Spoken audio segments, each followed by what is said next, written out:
Gwen Lawrence, and welcome to Pose of the Month. I'm going to give you some directions and simple, easy steps to do to execute some of the poses that I recommend for your sport.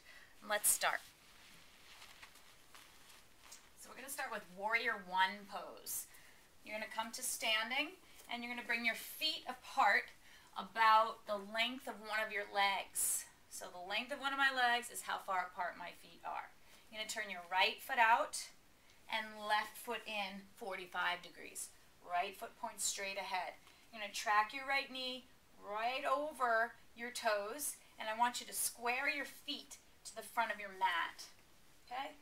Square your hips to the front of your mat. And it will bring your shoulders square to the front of your mat at the same time. Bend into that front knee. Make sure the knee is 90 degrees, tracking over the toes. Push into your back leg. Press into the outer edge of that back leg, and then bring your arms up to the sky. So from the waist up, you're lifting up. From the waist down, you're pressing down, separating your legs. This is going to stretch your quad, inner thigh, going to build strength in the front thigh, going to give you length in the torso, help open up your breathing. This is a pose of focus and determination. It's great for pitchers.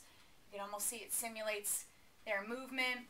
It's great for any agility sports, whether you're a wide receiver or a soccer player or tennis. So nice and easy. Do it on the other side. Incorporate it into your practice.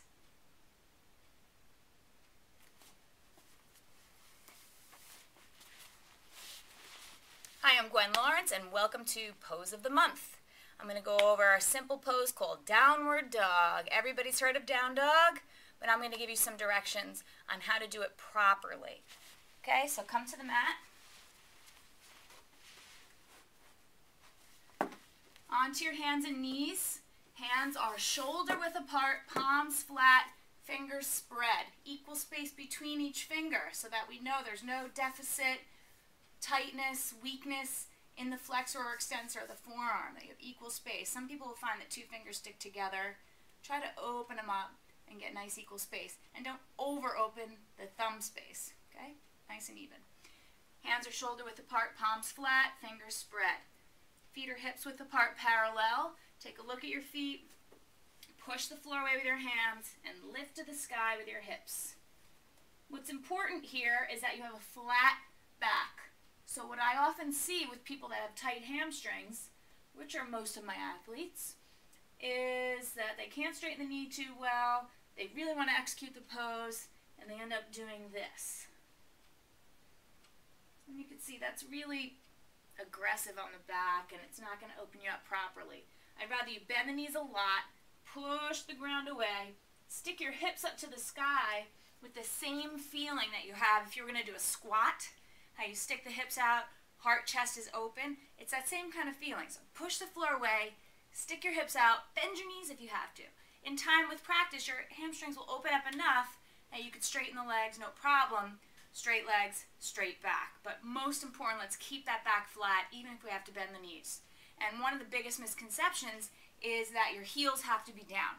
That's not true. If you look around a yoga room, 100 yogis practicing, you might see 2 or 3 of them with their heels down.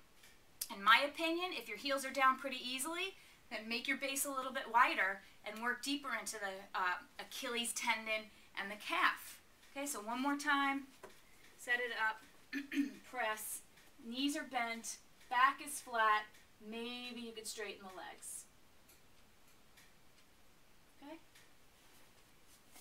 Easy enough. Thanks.